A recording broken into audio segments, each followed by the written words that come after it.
morning, football fans. Big Al here on this early Tuesday morning. It is December 20th, 2022, and a Merry Christmas to you early from your boy. Welcome into another edition of the week that was as I run down all the offensive and defensive statistical numbers from week number 15 in the National Football League. And man, let me tell you what a week this was. We had the biggest comeback in NFL history. We had an upset in Jacksonville. We had a near upset in Houston. The Bills outlasting the Dolphins in the snow.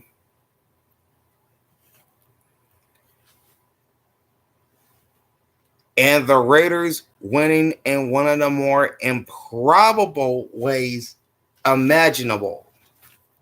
Yeah, it was that type of week.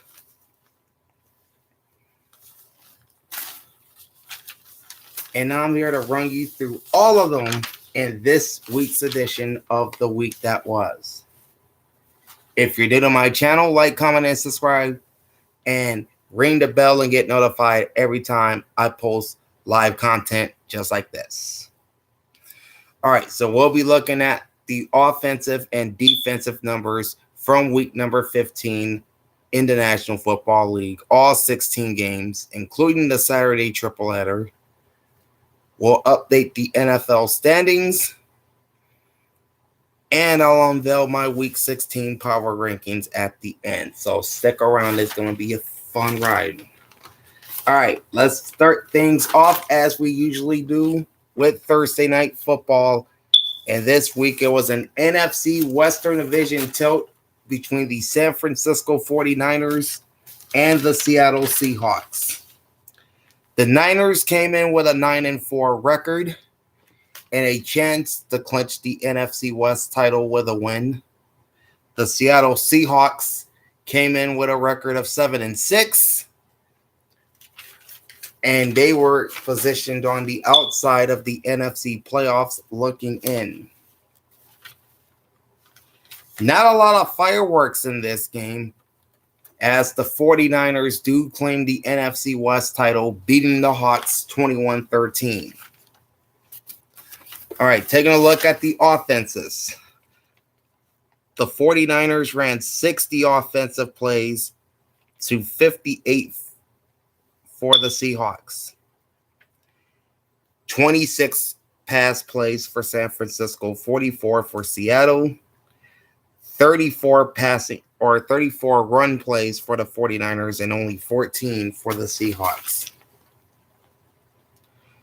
Total yards, 381 for the 49ers, 277 for the Seahawks.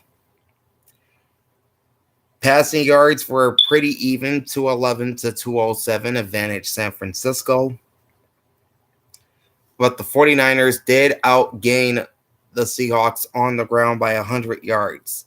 San Francisco finished with 170 yards, while Seattle finished with just 70, and both teams averaged exactly 5 yards per run. First downs favored the Seahawks. They had 16, while the 49ers have 15, and both on the season have 285 total first downs.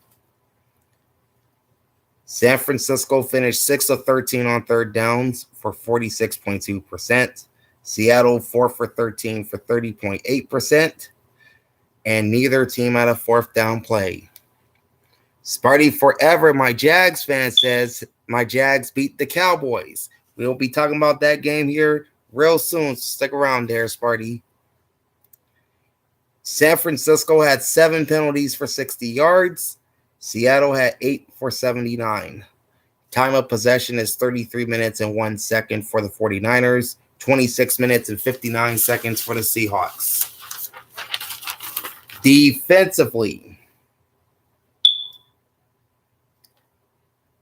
the 49ers recorded 42 tackles, 26 solo tackles, while the Seahawks recorded 42 tackles as well and 14 solo tackles. San Francisco finished the game with 3 sacks. That gives them 40 on the season. Seattle had just 1, bringing their total to 34. The Niners forced 2 fumbles in this game, bringing their season total to 14, while the Seahawks stayed put at 16. San Francisco had 7 passes defensed, while the Seahawks had 3, both teams with 66 through 14 games. And there were no interceptions or touchdowns in this game. The closing line, courtesy of the Sports Alerts app, was San Francisco -3, and the over-under was 42.5. The 2 teams combined for just 34 points, so this game finished under the total. I picked the 49ers to win 28-17 and to cover the 3 points, and they did so, winning by 8. So I got both the straight up and ATS pick there. Now we come to the Saturday portion of the schedule. And game 1 had the 4-8-1 Indianapolis Colts at the 10-3 Minnesota Vikings.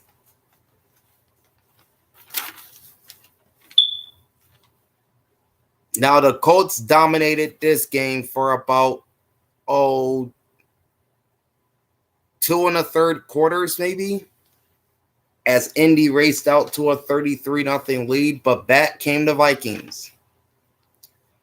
A 64-yard screen pass from Kirk Cousins to Dalvin Cook would bring the Vikings to within 36-34, and then Cousins would then hit TJ Hawkinson on a 2-point conversion to tie the game at 36 and force overtime. It is there where Greg Joseph's 40-yard field goal would cap the biggest come-from-behind victory in the 103-year history of the National Football League, as the Minnesota Vikings rallied from that 33-point deficit to shock the Indianapolis Colts 39-36 in overtime. And there were a lot of plays and a lot of yards on both ends in this game. 76 offensive plays for the Colts and 79 for the Vikings. Indianapolis threw the ball 33 times, Minnesota 55 times. The Colts ran it 43 times, while the Vikings ran it 24 times. There were 859 yards of offense in this game. 518 for Minnesota, 341 for Indianapolis. The Vikings averaged about 6.6 yards per play. Passing yards favored Minnesota big, 426 to 170. Rushing yards, however, did favor Indianapolis at 171 to 92. There were 52 combined first downs in this game, 32 by the Vikings, 20 by the Colts. Indy now has 261 first downs through 14 games, the Vikings 313. The Colts finished 6 of 19 on third down for 31.6%, 0 for 1 on fourth down. Minnesota was 5 of 15 on third downs for 33.3%, and 0 for 3 on fourth down. And there were plenty of penalties on both sides. The Colts were hit with 11 flags for 103 yards. The Vikings had 9 for 74. Time of possession was 39 minutes and 6 seconds for Indianapolis, 33 minutes and 21 seconds for Minnesota. And this puts the Colts in ball hawk territory. If you're new to my channel, a ball hawk is a team that possesses the ball in a football game for at least 35 minutes, whether they win. And in the Colts case, 39 minutes time of possession, they ended up losing this game. Defensively, the Colts defense recorded 56 tackles, 28 solo. The Vikings recorded 54 tackles, 11 solo. There were 10 total sacks in this game. Indianapolis had 7, which brings their total to 39. Minnesota had 3. That brings their total to 33. All right. There was 1 forced fumble by the Colts and 2 by the Vikings. Both teams have 10. The Indianapolis defense recorded 10 passes defensed, brings their total to 53. The Vikings had 3, which brings their total to 74. No interceptions by the Vikings defense, but Indianapolis does record 2 interceptions, one of which was a pick 6.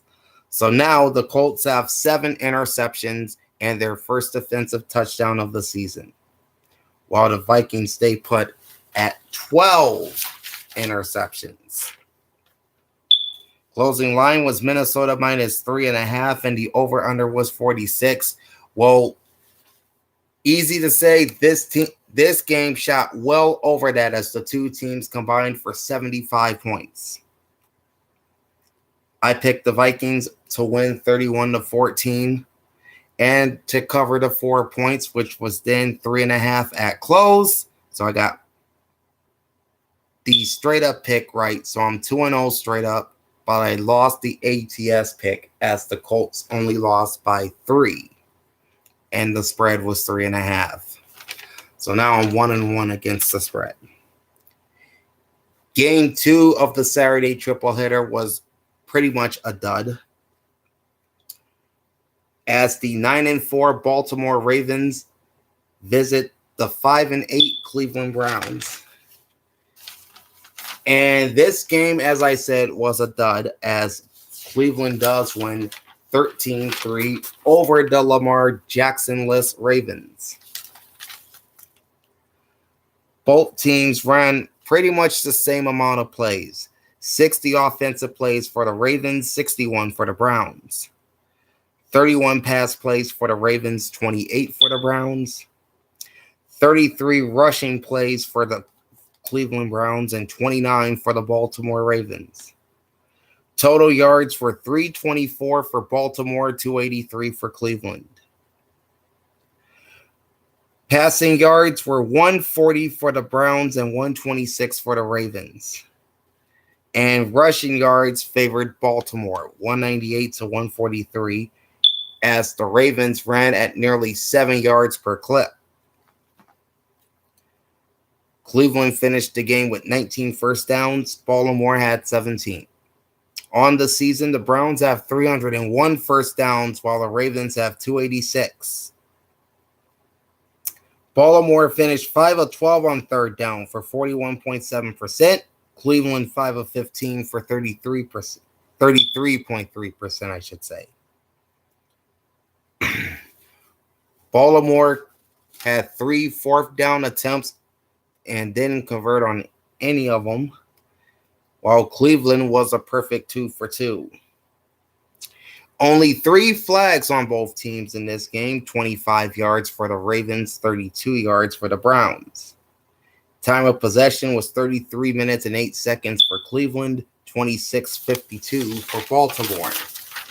Defensively, the Ravens recorded 49 tackles, 20 solo. The Browns recorded 42 tackles, 23 solo. Each team had 3 sacks in this game. The Ravens go to 42 on the season, the Browns to 30. There was 1 forced fumble in the game, and it was by the Browns defense. That's their 10th of the year. The Ravens stay put at 12. And 2 passes defense by Baltimore brings them to 59. 6 passes defense for Cleveland puts their total at 68. And the Browns also recorded their 7th interception of the season, while the Ravens stay at 14. Cleveland also has a defensive touchdown to their credit as well. Closing line is Cleveland -3, over under was 39. And there were only 16 points in this game. So obviously this game hits the under. I did take the Ravens to win and to cover as the road underdog. I obviously got both picks wrong. So I'm now 2-1 straight up and 1-2 ATS. The final game on Saturday pit AFC East rivals against each other. As the division-leading Buffalo Bills at 10-3 played host to the Miami Dolphins at 8-5, and a win would do such wonders for Miami. Not only would they sweep the series, they would be a game out with 3 games to go. They had a pretty good third quarter, but the Bills clutched up and took this game in the fourth quarter. Buffalo comes away with the dub, 32-29. All right, the Dolphins ran 55 offensive plays, 30 passes, and 25 runs. Buffalo ran 69 plays, 40 passes, and 29 runs. Both teams finished over 400 yards in this game. 446 for Buffalo, 405 for Miami. Passing yards were 296 to 217 in favor of the Bills. Rushing yards were 188 to 150 in favor of the Dolphins. Buffalo finished with 29 first downs. Miami had 20. On the season, you have 329 first downs for Buffalo and 289 for the Miami Dolphins. Miami finished 5 of 14 on third downs. That's 35.7%. Buffalo 8 for 14 for 57.1%. The Dolphins converted their only fourth down play of the game, while the Bills did not have one. And there were a lot of penalties in this game as well. 8 penalties for the Dolphins and 7 for the Buffalo Bills. Both had 51 yards off of those penalties. Time of possession was 30 minutes and 7 seconds for the Dolphins, 29 minutes and 53 seconds for the Bills. So that was nearly evenly distributed. Miami's defense recorded 47 tackles and 26 solo tackles. Buffalo's defense, 36 tackles, 19 solo. Each team had 2 sacks in the game, so now the Bills have 37, the Dolphins have 35. The Dolphins would force 2 fumbles in this game. They're up to 12 on the season. The Bills would force 1 as well, their 9th of the year. Dolphins finished with 2 passes defense. That brings their total to 53. Bills with 6 passes defense brings their total to 78. And there were no interceptions by either defense. So Buffalo stays with 13 plus a defensive touchdown. The Dolphins stay with 7 INTs. Closing line was Buffalo -7, and the over-under was 45. The 2 teams combined for 61 points. So if you took the over in this game, congratulations. I picked the Bills to win straight up and against the spread. I got the straight up pick right, lost the ATS. So now I'm 3-1 and 1-3. All right, the Saturday games are behind us now. Let's turn our attention to the Sunday schedule, where there are only 6 games in the early window, and the first of those games being the Atlanta Falcons and the New Orleans Saints. Yeah, this NFC South has been pretty bad this year, and it's crazy that all 4 teams still have a shot at the division title with 3 weeks left. Atlanta came into this game 5-8, but they have since cooled off. New Orleans came in sitting in the basement of this division at 4-9. The Saints beat the Falcons in Atlanta back in week 1. Would there be a repeat performance here? Short answer to that question is yes, as the Saints defeat the Falcons again 21-18 and sweep the season series. Atlanta finished with 65 offensive plays, 26 passes, 39 runs. New Orleans 53 plays, 19 passes, 34 runs. Total yards favored the Saints 348-320. Passing yards also favored the Saints 214-89. And rushing yards favored Atlanta 231-134. Oh, by the way, this was the NFL debut for Falcons rookie quarterback Desmond Ridder. As earlier in the week, the Falcons benched Marcus Mariota. So it looks like Desmond Ridder will be Atlanta's starter the rest of the way. All right, the Falcons had 21 first downs. The Saints had 17 first downs. Total first downs on the season is 271 for Atlanta, 256 for New Orleans. Falcons finished 9 of 16 on third down for 56.3%. Saints 5 of 11 for 45.5%.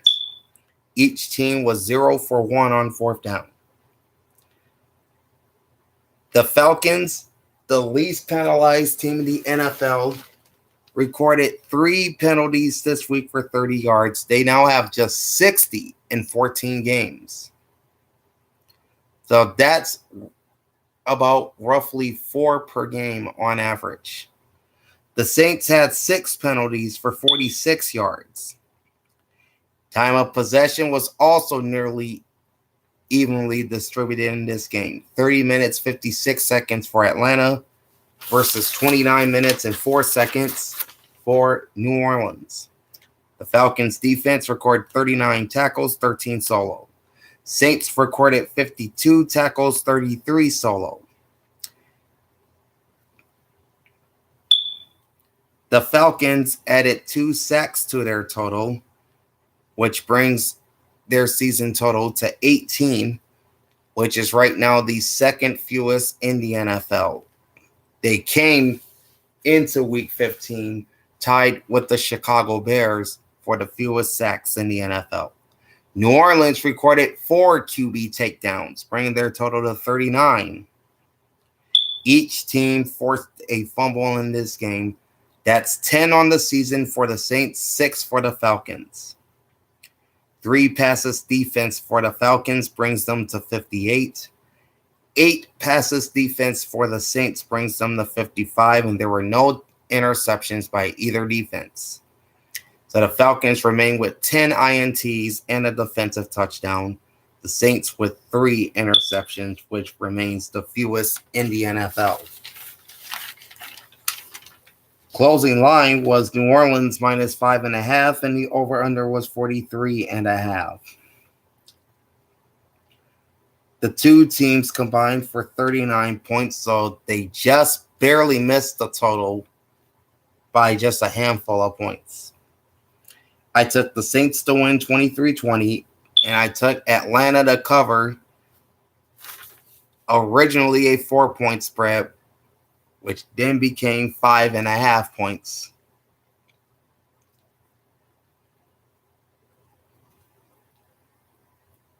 And New Orleans only won by 3, so I get the win there as well. I get the win ATS as well as straight up. So now I'm 4-1 and 2-3. Okay, Sparty, it's your turn. Because our next game up is the 10-3 Dallas Cowboys, who could clinch a playoff spot if they beat the Jacksonville Jaguars, who entered with a 5-8 record. Of course, Jacksonville coming off that big win last week in Nashville against the Tennessee Titans, looking to keep that mojo going.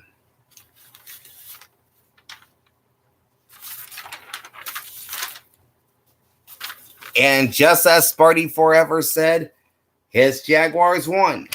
They take this one 40-34 in overtime.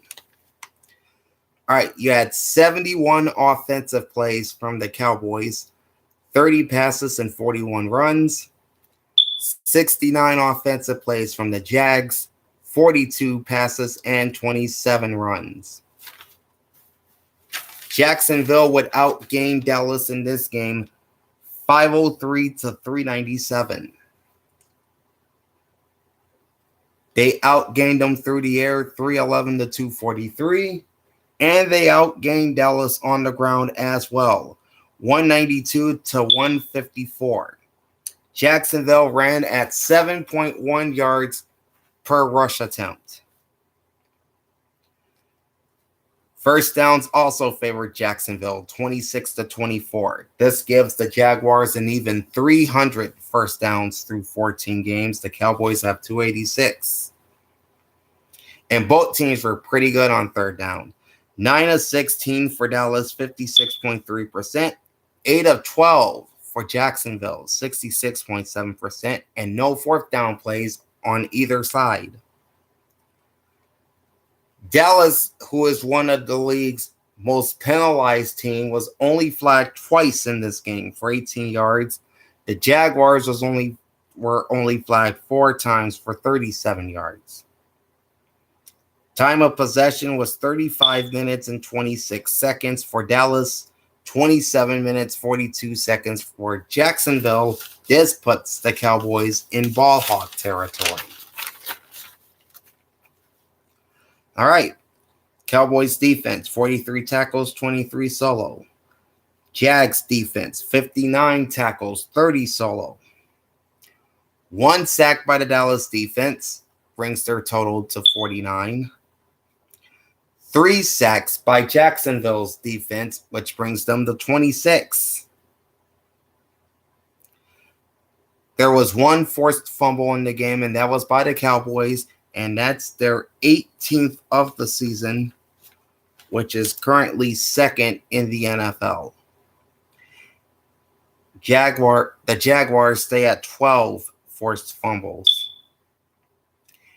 There were a total of 8 passes defensed in this game, 5 for Jacksonville, which brings their total to an NFL-leading 81, and 3 for Dallas, which brings their total to 47.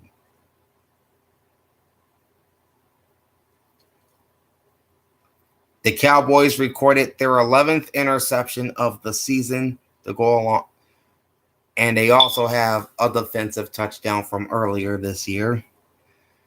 Jacksonville added 2 interceptions, and one of those a pick 6, and that was the game winner, by the way. So now Jacksonville's defense has 12 interceptions and 2 defensive touchdowns. Okay, closing line is Dallas -4, over under was 48. And this ended up being the second highest scoring game of the week as the 2 teams combined for 74 points. And this game wound up going well over that 48-point total. Well over. I picked Dallas to win 31-23 and to cover the spread. But Jacksonville wins and covers going away. So I lost both picks. So my straight up record is now 4-2. My ATS record is 2-4. Okay, our next game pits a couple of playoff hopefuls. Who thought we'd be saying that? But it's true. They're both in the running for the playoffs. The 6-7 Detroit Lions visiting the Meadowlands for the second time this year. This time to face the 7-6 New York Football Jets. Now, the Lions did win in this building earlier this season when they knocked off the Giants.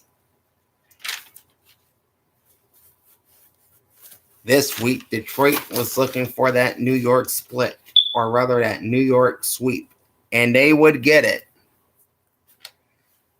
As some very sus coaching decisions by Robert Saleh cost the Jets the game as Detroit wins 20-17.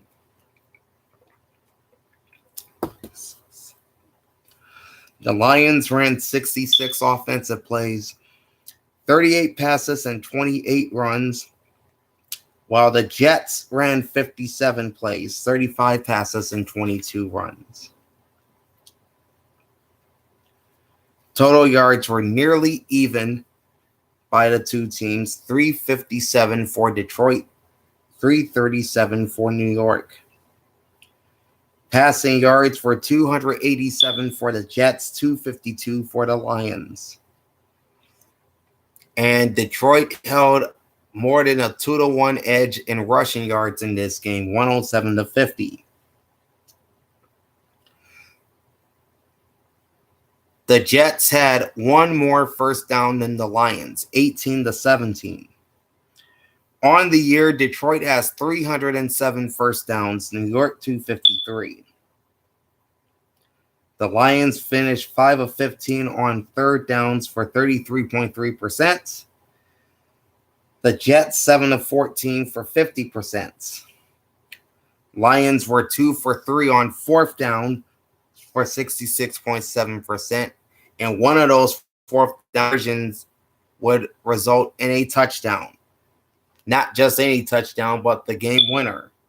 The Jets were 1 for 1 on fourth down. Detroit had 6 for 52 yards. The Jets 2 for 20. Time of possession, 32 minutes and 32 seconds for the Lions. And 27 minutes, 28 seconds for the Jets. Detroit's defense records 36 tackles, 13 solo. Jets defense records 44 tackles and 22 solo. All 4 sacks in this game were by the Detroit defense. That brings their total to 30, while the Jets stay put at 39. And this was the only game this week where a fumble was not forced by either defense. So the Lions stay with 13 forced fumbles, the Jets with 9. Detroit finished with 4 passes defense, bringing their total to 49. The Jets had 3, bringing their season total to 63. The Lions recorded the game's only interception. That's their 11th of the year, that's their 10th of the year, plus 1 defensive touchdown. The Jets remain with 12 INTs and a defensive score as well. Closing line was New York -2, and the over-under was 43.5, and they just missed that total as the two teams combined for 37 points. I took the Lions 24-21, and I picked them to cover the spread, which they do so with that victory. 5-2 straight up now, and 3-4 against the spread. All right, next up is the Kansas City Chiefs, who just can't seem to cover games to save their lives. The 10-3 Chiefs had a chance to lock up the AFC West with a win over the 1-11-1 Houston Texans, who a week ago took the Cowboys to the brink at Jerry's house, but ultimately came up short. And it looks like it was a repeat performance of last week's game. Only this time the Texans went to overtime, but a Jerick McKinnon touchdown run in the extra frame seals it for Kansas City as they win their 7th straight AFC West title, beating the Texans 30-24 when many felt they should have blown this team out.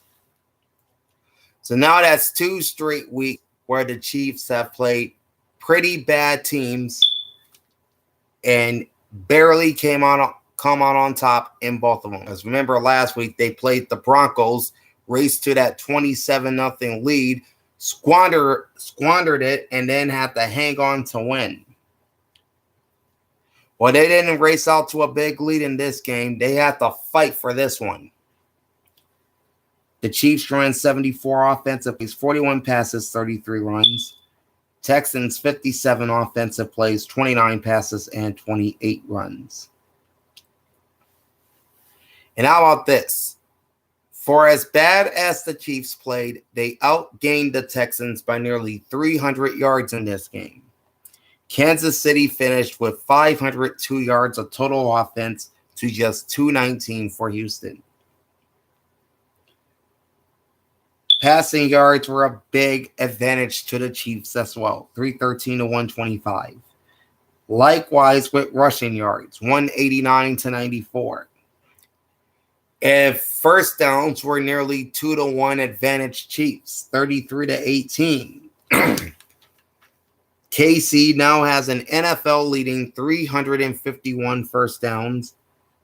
The Texans have 231, which I think is, no, it's not the fewest in the NFL. It's the second fewest. All right. Kansas City, 6 of 12 on third downs for 50%. Houston, 4 of 10 on third down for 40%. And no fourth down plays by either team. Kansas City, who hasn't been hit hard with the penalties virtually all season long, they were hit hard in this one. Flagged 11 times for 117 yards. That ain't good. Houston, 4 penalties for 33 yards. Time of possession was 37 minutes, 23 seconds for the Chiefs, 27 minutes and 25 seconds for the Texans, and this puts Kansas City in ball hawk territory. So that's 3 on the week. Chiefs defense had 35 tackles, 13 solo. Texans 63 tackles and 34 solo. Chiefs defense only recorded 1 single sack in this game, their 43rd. The Texans recorded a couple, brings their total to 33. 1 forced fumble for the Chiefs defense, that's 9 on the season. 2 for Houston, bringing them to 10. 6 passes defense for the Chiefs defense, gives them 68. 2 for the Texans, brings them to 53, and there are no interceptions in this game. So 8 and 2 remain the numbers for the Chiefs, 10 and 0 for the Texans. Closing line was Kansas City minus 14, and the over-under was 48.5.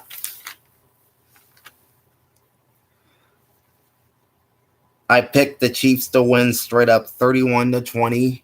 And just like last week against Dallas, I picked the Texans against the spread. Because remember, last week, Houston was a 17-point underdog, and I picked them to cover that massive spread, and they did so, losing by just 4 points. And in this spot, they did it again as a 14-point underdog, losing by only 6. The two teams, by the way, combined for 54 points, so this game does go over the total. If you're joining me late, you're watching the week that was, as I run down the offensive and defensive numbers from week 15 in the NFL, and it's been a pretty crazy week. Stick around for the updated NFL standings and my week 16 power rankings, both coming up at the end of the rundown, in which we're halfway through. All right, our next game had the NFL's best team, the 12-1 Philadelphia Eagles, traveling to the shores of Lake Michigan to face the 3-10 and already eliminated from playoff contention Chicago Bears. And this was not the cakewalk Philadelphia expected.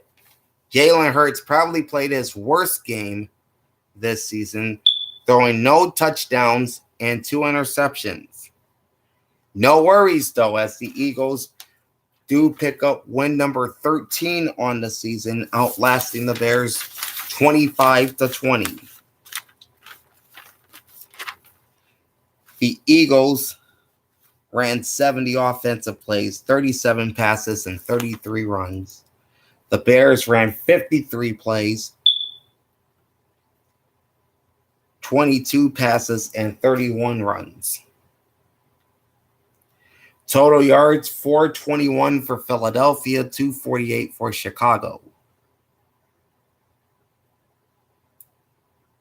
More than a 3-1 clip in terms of passing yards in favor of the Eagles, 309-91.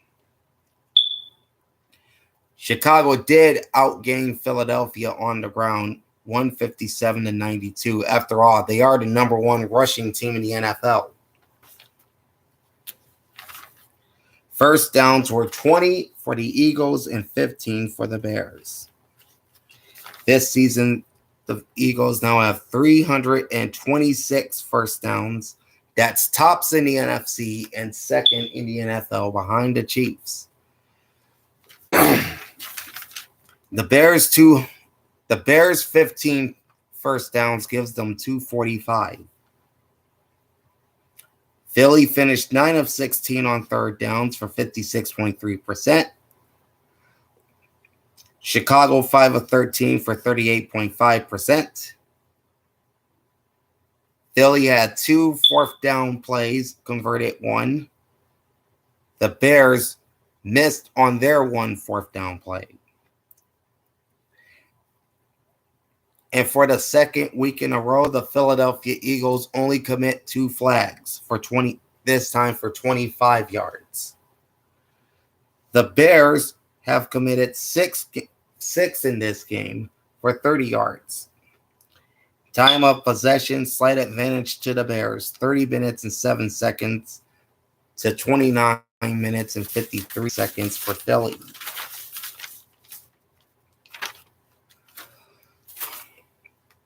Sorry. All right. Philly's defense records 44 tackles, 22 solo. Bears defense records 51 tackles, 37 solo. And the Eagles just continued to rack the sacks up. They added 6 more on Sunday, bringing their season total to an NFL-leading 54. The Bears only had 1 QB takedown, which brings them to 17, the fewest in football. Philly would force 3 fumbles in this game, bringing their season total to 14. The Bears would force 1 as well, their 11th. Philly had 2 passes defense, brings their total to 70. 6 for Chicago brings them to 43. The Bears had 2 interceptions, as mentioned. They now have 13 picks on the season with no defensive touchdowns, while the Eagles stay with 15 interceptions and 1 defensive score. Closing line was Philadelphia minus 8.5. Over under was 47.5. And they just missed the total by that much, as the 2 teams combined for 45 points.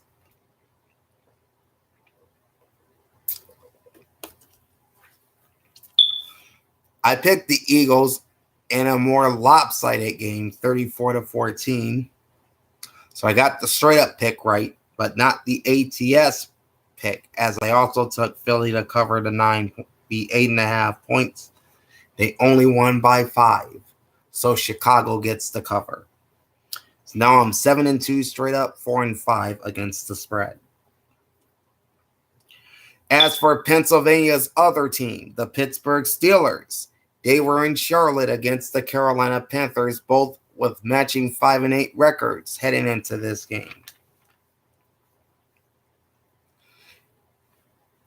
And keep in mind, the Pittsburgh Steelers have not had a losing season since 2003, but a loss would change that.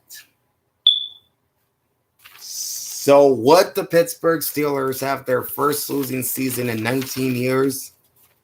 Not on this day, as the Steelers win it 24-16 over a Carolina Panthers team. They're still alive in the weak NFC South. The Steelers ran 67 offensive plays, 22 passes, 45 runs. Panthers only 39 plays, 23 passes, and 16 runs. Total yards, 325 for Pittsburgh, 209 for Carolina.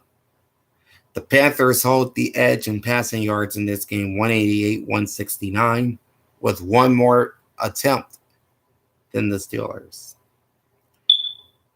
But rushing easily favors the Pittsburgh Steelers. 156 yards to 21. That's it. 21 rushing yards for the Carolina Panthers. 22 first downs for Pittsburgh, 12 for Carolina. Steelers now have 281 first downs. The Panthers have an NFL low 215 first downs. Steelers were exceptional on third down, going 12 for 16, 75%. The Panthers 4 for 11 on 36.4%, and no fourth down plays by either team. The Steelers had 7 penalties for 81 yards. Panthers 5 penalties for 40 yards. Pittsburgh had the ball for 36 minutes, 11 seconds. Carolina, 25 minutes, 49 seconds. And that makes the Steelers our 4th ball hawks of the week. Okay. The Steelers defense recorded just 25 tackles and 3 solo, while the Panthers record 48 tackles and 17 solo.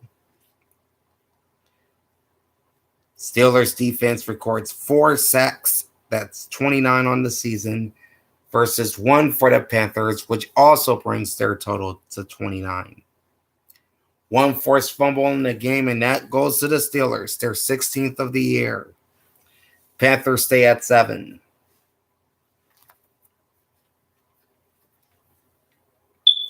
All right. You had 2 passes defense by both teams. Steelers now have 67. The Panthers have 50, and no interceptions by either team. Pittsburgh still has 14 interceptions and a defensive touchdown.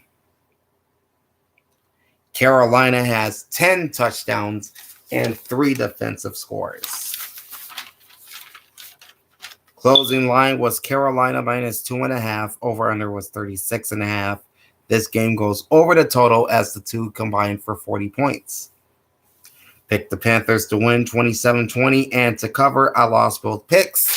So I'm now 7-3 straight up, 4-6 against the spread.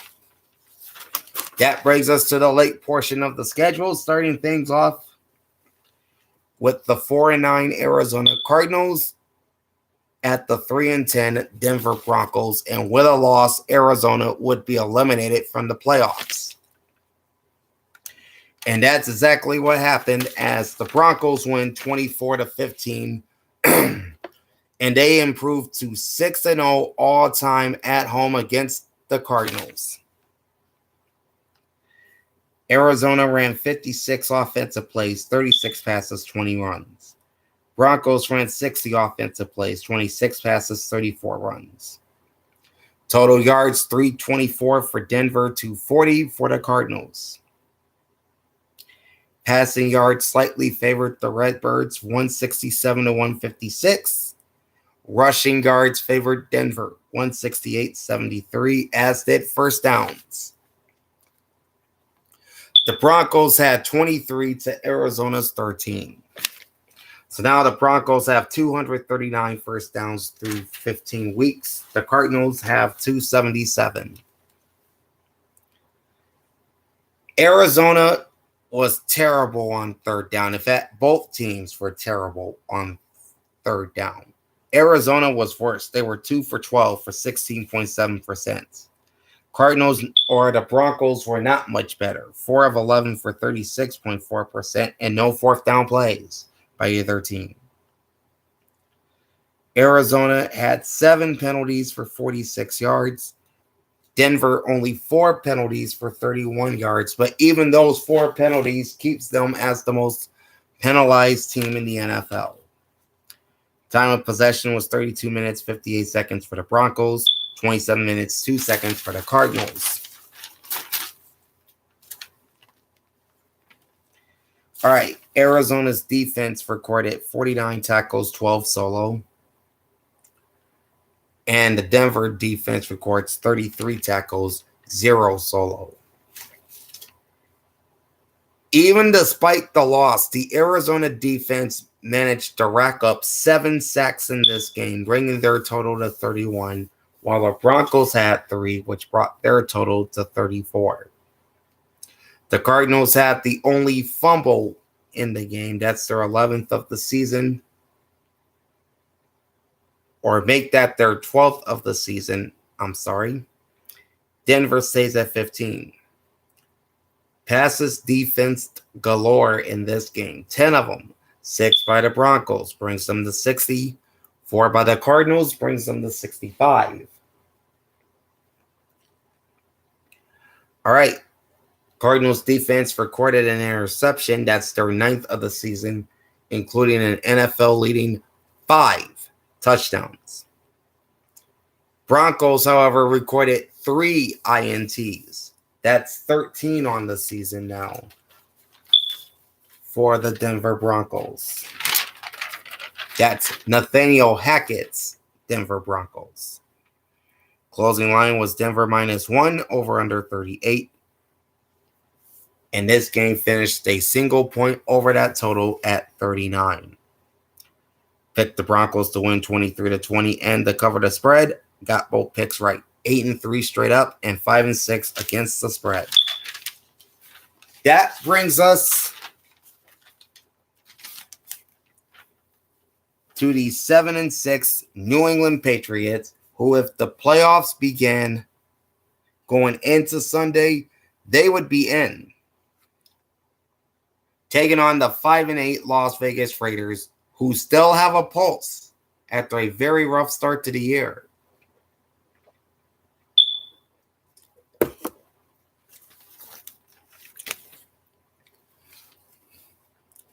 And this game had one of the more bizarre endings you'll ever see.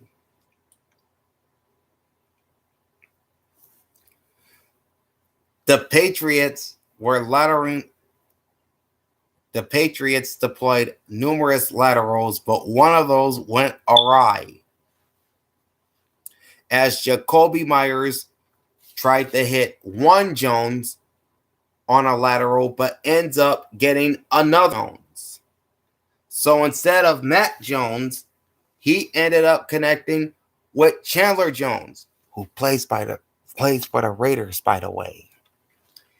And he would proceed to run that lateral back 48 yards the other way for the game-winning touchdown, as the Raiders flat out stunned the New England Patriots 30-24 in, once again, one of the more bizarre finishes you'll ever see to a football game. Okay, the Patriots offense ran 63 plays, 31 passes, and 32 runs. The Raiders ran 61 plays, 38 pass, 23 run. And there was not a lot of offense in this game. Both teams do finish over 300 yards. 318 for New England, 308 for Las Vegas. The Raiders held the edge in passing yards by nearly 100. They had 211 yards. The Patriots had 112. Rushing yards, though, went to New England, 206-97.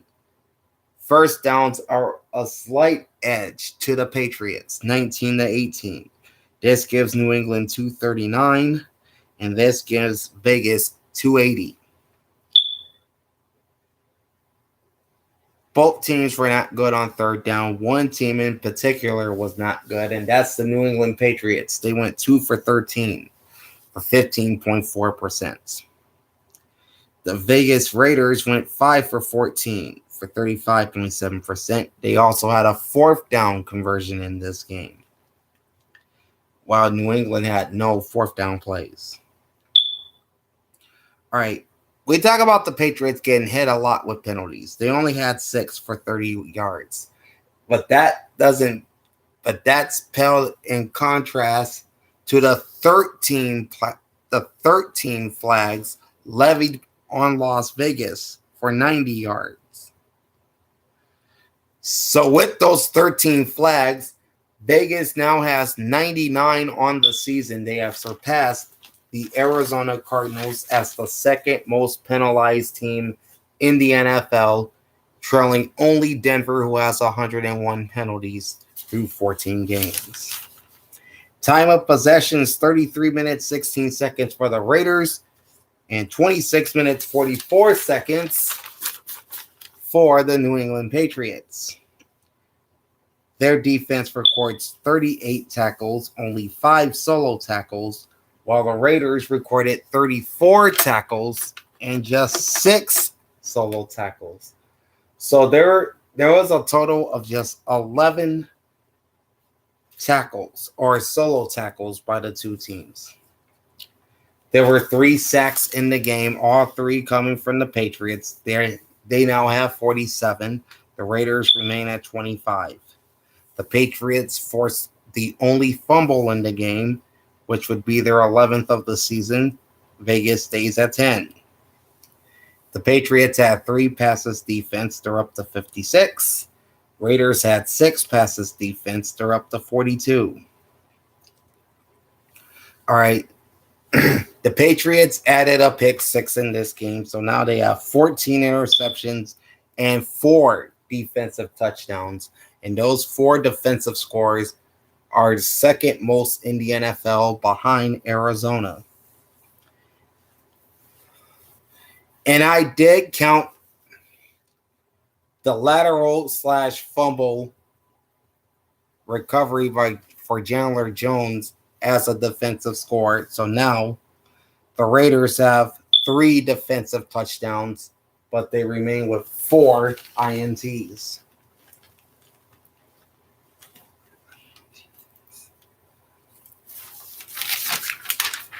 Closing line in this game was Vegas minus 2.5, and the over-under was 45. The two teams combined for 54 points. So if you took the over, props to you. I, like most people, took the Patriots to win and to cover. Let me try that again. I, like most people, took the Patriots to win and to cover, and I lost both those picks. So now I'm 8-4 straight up and 5-7 ATS. Okay. Our next game is the first and perhaps only meeting between Joe Burrow and Tom Brady, as the 9-4 Cincinnati Bengals have a shot to go a game up on the Ravens in the AFC North, facing off with the 6-7 and NFC South leading Tampa Bay Buccaneers. It sounds kind of weird, but that's the truth. All right. And Tampa Bay probably played one of their best halves of football in a long time as they raced out to a 17-0 lead. Now, I noticed this stat from CBS Sports. Before Sunday, Tom Brady was 89-0 in his career when leading at the half by 17 or more points. I said that to say this. The Buccaneers got sloppy. They turned the ball over frequently in the red zone, and that allowed the Bengals to come back in this game with 34 unanswered points, and they ended up winning this one 34-23. The Bengals ran 60 offensive plays, 39 passes, 21 runs. Buccaneers 69 plays, 44 passes, and 25 runs. All right. Tampa Bay did outgain Cincinnati severely in this game, 396 to 237. They outgained the Bengals through the air, 304 to 184, and on the ground, 92 to 53. So basically, neither team could get their ground games going. The Buccaneers had 25 first downs. The Bengals had 20. On the season, the Bengals have 314 first downs. Tampa Bay has 288. Cincinnati finished 5 for 13 on third downs for 38.5%. Tampa Bay 4 for 12 for 33.3%. No fourth down plays for the Bengals. The Buccaneers had 3 fourth down plays, converting 2. Cincinnati had 4 penalties for 27 yards as they remain one of the least penalized teams in football. Tampa Bay had 7 flags for 58.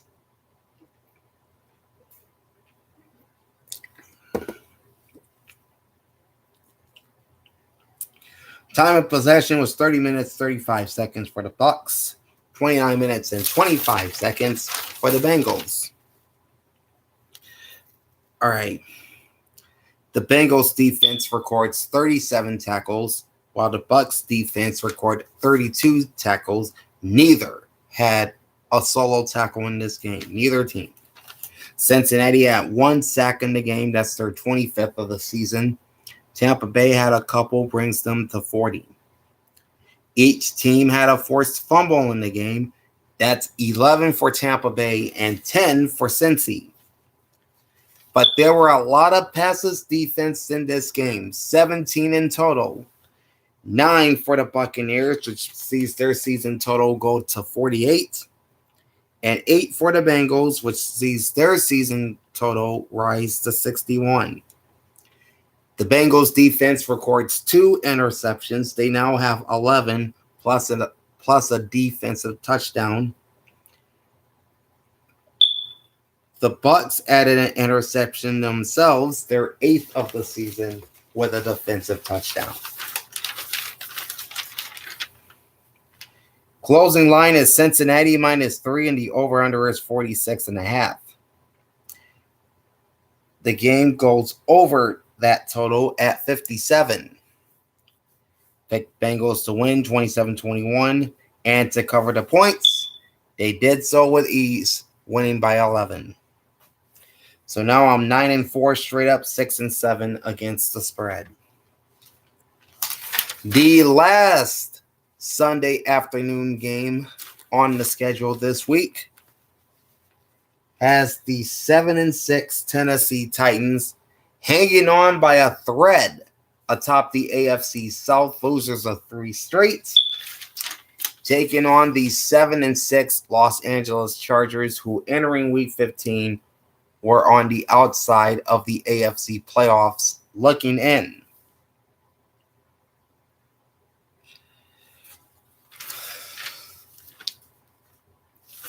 And the Chargers continues Tennessee's losing streak as LA wins 17-14 on a last-second field goal. The Titans ran 53 plays, 26 passes, 27 runs. Chargers ran 66 plays, 42 passes, and 24 runs. Total yards for 365 Los Angeles, 284 Tennessee. Passing yards favored the Chargers, 291 to 157. Rush yards favored the Titans, 127 to 74. First downs were 23 for the Chargers, 17 for the Titans. On the season, 292 for LA, and an AFC low 225 for the Tennessee Titans.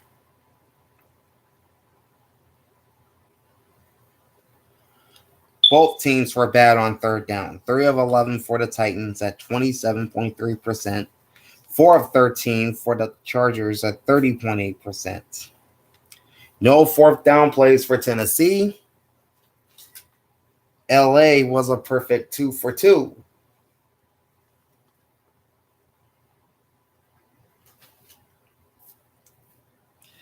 And time of possession was 30 minutes and 12 seconds for the Titans and 29 minutes and 48 seconds for the LA Chargers. Tennessee's defense records 49 tackles, 27 solo. Chargers defense records 42 tackles, 19 solo.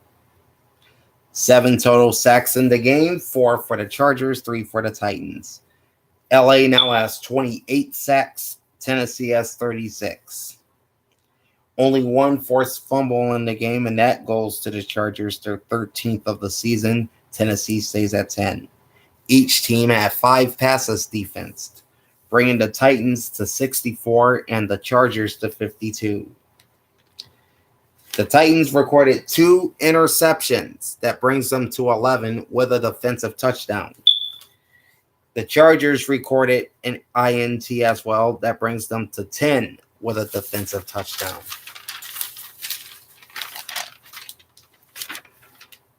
Closing line in this game was LA -3. Over-under was 46.5.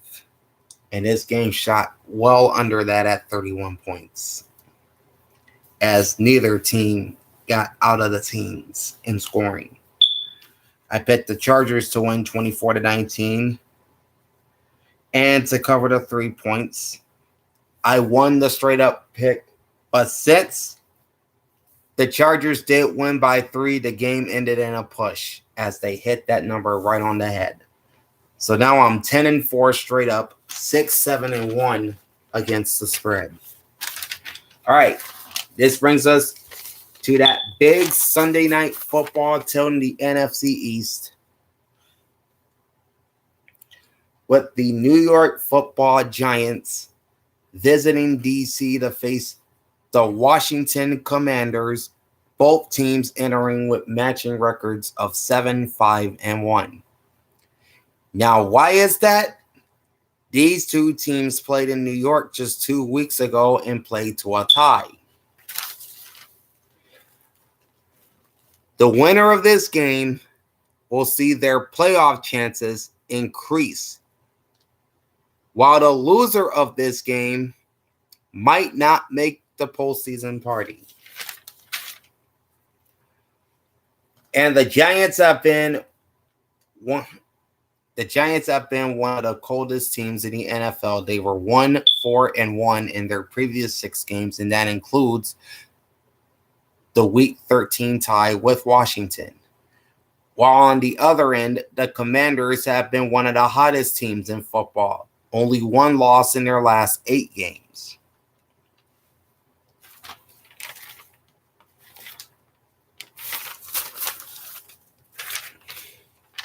But Daniel Jones would play one of his best games of the season. Saquon Barkley regained his early season form, and the Giants go into our nation's capital and knock off the Commanders in a very important game, 20-12. The Giants ran 62 plays, 32 passes, and 30 rushes. Washington ran 55 plays, 29 passes, and 26 rushes. The Commanders did outgain the Giants in this game by nearly 100 yards, 387-288. They outgained New York 228-160 through the air and 159-128 on the ground. And they had 1 more first down than the Giants, 20-19. Both teams have 285 through 14 weeks. Both teams were putrid on third down. They were just terrible. The Giants were bad at 2 for 10, 20%. Washington was worse, 1 for 10, for 10%. Okay, the Giants 1 for 1 on fourth down. Washington 1 for 2. The Giants finished with 5 penalties for 30 yards. The Commanders, 6 penalties for 40. Time of possession, 30 minutes, 30 seconds for the Giants, 29 minutes and 30 seconds for the Commanders. New York's defense ends with 40 tackles, 11 solo. Washington had 38 tackles, 10 solo. All 3 sacks in the game were registered by the Giants defense. They now have 31. Washington stays at 33. 4 forced fumbles, 4 by the Giants defense. That's 21 on the season. That leads the NFL. Washington also forced a fumble in this game. That's number 8. New York had 7 passes. Defense brings their total to 60. Washington had 4, brings their total to 55. Neither team recorded an interception, so the Giants stay at 4 INTs. The Commanders with 7 and a defensive touchdown. Closing line was Washington -4. Over-under was 40. Another touchdown and a 2-point conversion would have pushed that total as the 2 teams combined for 32 points. So this game goes under.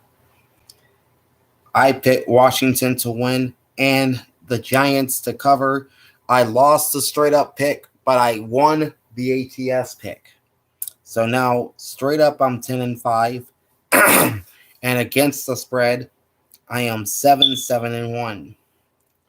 And then the final game of the week is Monday Night Football, which pretty much has no bearing on the NFC playoff picture. The Los Angeles Rams, the defending Super Bowl champions, would be eliminated from contention if they lose to the Green Bay Packers on Monday night. LA came in with a 4-9 record, while the Packers were 5-8.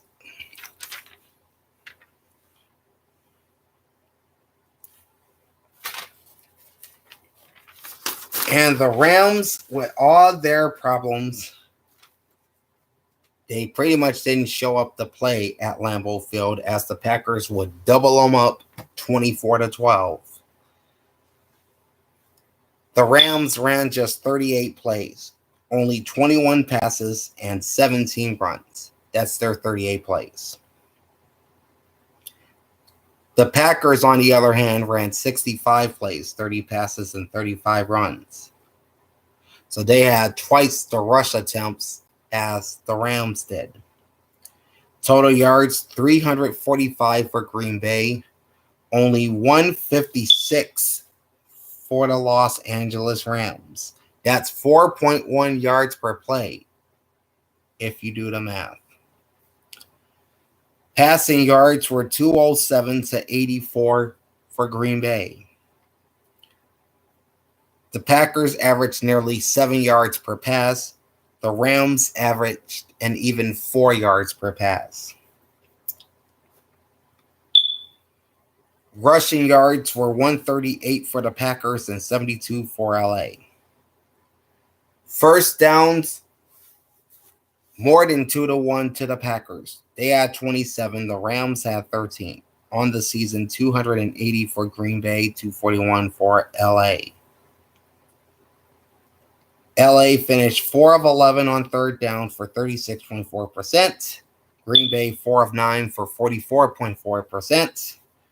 Packers converted on their 2 fourth down plays. The Rams didn't have any. LA, who was the second least penalized team in the NFL behind Atlanta, they got hit with 8 penalties for 76 yards. Packers only had 4 for 80. Time of possession is 37 minutes and 19 seconds for the Pack, 22 minutes and 41 seconds for the Rams. And that makes Green Bay our 5th and final ball hawk of the week. So looking at the time of possessions on each team, the ball hawk of the week for week number 15 is also the team that blew a 33-point lead and lost and that's the Indianapolis Colts, they had the ball longer than any team across the NFL this week at 39 minutes and 6 seconds. So congratulations, Indianapolis. You held the ball longer than any team in the league, and you blew a 33-point lead. Great job. Rams defense ran 52 tackles, 27 solo. Packers 40 tackles, 32 solo. This was a sack fest. 3 for LA, gives them 29. Green Bay also at 29 after they registered 5 quarterback takedowns.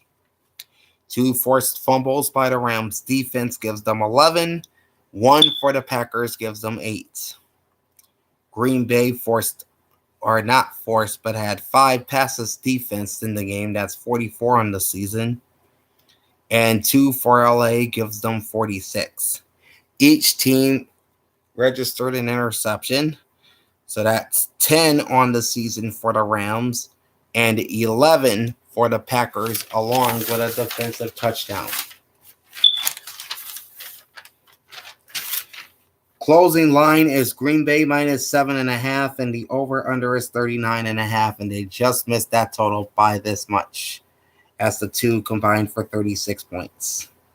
I took Green Bay to win 27-13, so I almost got the score right. And I took Green Bay to cover the 7 points. They win by 12. And so for this week, I finished 11-5 in my straight-up picks and 8-7-1 in my ATS picks. So that's the rundown. The power rankings are coming up, but first, let's update you on the current NFL standings as we put Week 15 to bed. And we'll start off the AFC, where the Buffalo Bills, by virtue of their win over Miami, clinching a playoff spot Saturday night, they lead the AFC East with an 11-3 record. In fact, they have a commanding lead, and they're red hot. They've won 5 straight games. The slumping Miami Dolphins are 8-6 and losers of 3 straight, while both the New England Patriots and New York Jets are tied in the basement at 7-7. New England holds the tiebreaker over the Jets. By the way, I will update the playoff races on Thursday when I make my Week 16 picks, so join me for that. Cincinnati Bengals have taken over sole possession of first place in the AFC North with a 10-4 record. Baltimore Ravens fall back to second place at 9-5. Meanwhile, both the Cleveland Browns and Pittsburgh Steelers remain tied for third place at 6-8.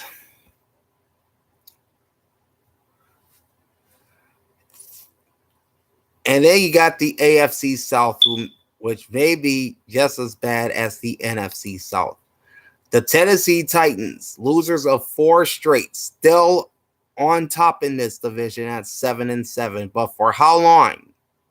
Because here come the Jacksonville Jaguars at 6-8. They just beat the Titans, as I said, and they play them one more time, I think, in Week 18. In third place with a 4-game losing streak are the Indianapolis Colts at 4-9-1, still mathematically alive for the playoffs, but that may change next week. And officially eliminated from contention are the Houston Texans at 1-12-1 and on a 9-game losing streak. The Kansas City Chiefs claim the AFC West for the 7th straight year as they go to 11-3 after their near escape in Houston. The Chargers are in second place at 8-6. The Raiders sit third at 6-8, and the Denver Broncos out of the running in the playoffs at 4-10. Now to the NFC. We're up north. The Minnesota Vikings, thanks to the biggest comeback in NFL history, clinches the NFC North title with an 11-3 record. The Detroit Lions, who continue to play well, 6 wins in their last 7 games, including 3 straight. They're back to a 500 record at 7-7. Remember, this team was 1-6 to start. The Green Bay Packers keep their playoff hopes alive as well. They're 6-8. The Chicago Bears at 3-11 and 7 straight losses, already out of the playoffs. All right. The Philadelphia Eagles, 3 up in the NFC East with 3 to play. Sit with a 13-1 record. They've won 5 straight. And then you've got the Dallas Cowboys, who clinched the playoff berth thanks to Sunday night's Giants win over Washington. The Cowboys are 10-4. The 2 teams will meet in Dallas on Christmas Eve. The New York Giants are in 3rd place with an 8-5-1 record after taking down the now last place Washington Commanders at 7-6-1. That brings us to the week NFC South, where the Tampa Bay Buccaneers are now 6-8 and still leading this division. The Carolina Panthers, New Orleans Saints, and Atlanta Falcons are all a game behind at 5-9. Get at me in the comments section. How many losses will the division champion of the NFC South have when all is said and done? Get at me in the comments section.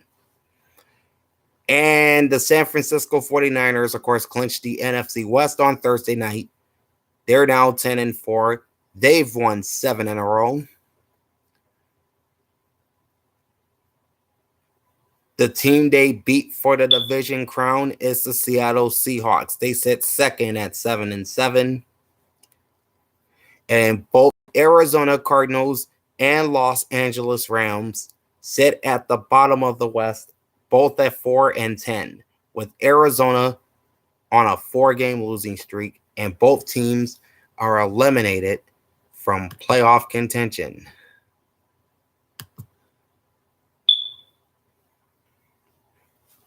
All right, one more piece of business before we wrap things up, and that's my Week 16 power rankings. And it took me a little bit to figure out where to slot teams, and I think I kept one team in a spot, which I think is pretty controversial. I'll unveil that team in just a sec. But here are my Week 16 power rankings. Number 32, same spot as last week, the Houston Texans. Number 31 is the Los Angeles Rams, down from 30 and now officially eliminated from playoff contention, which means we will have a new Super Bowl champion this year. Number 30 and switching spots with LA are the Chicago Bears, up from 31. Number 29 is the Arizona Cardinals, down from 27. Number 28, the Indianapolis Colts, down from 25. Number 27, the Denver Broncos, up from 29. Number 26 is the New Orleans Saints, up from 28. Number 25 is the Carolina Panthers, down from 24. Number 24 is the Atlanta Falcons, down from 21. Number 23 is the Cleveland Browns, up from 26. Number 22 is the Tampa Bay Buccaneers, down from 19. Number 21, the Green Bay Packers, up from 23. Number 20 is the New York Jets, down from 17. Number 19, the Tennessee Titans, down from 16. Number 18 is the Las Vegas Raiders, up from 20. Number 17 in my biggest jump this week, the Jacksonville Jaguars, up from 22. Number 16 is the Pittsburgh Steelers, up from 18. Number 15 is the Seattle Seahawks, down from 12. Number 14 is the New England Patriots, down from 11. Number 13 is the Miami Dolphins, down from 10.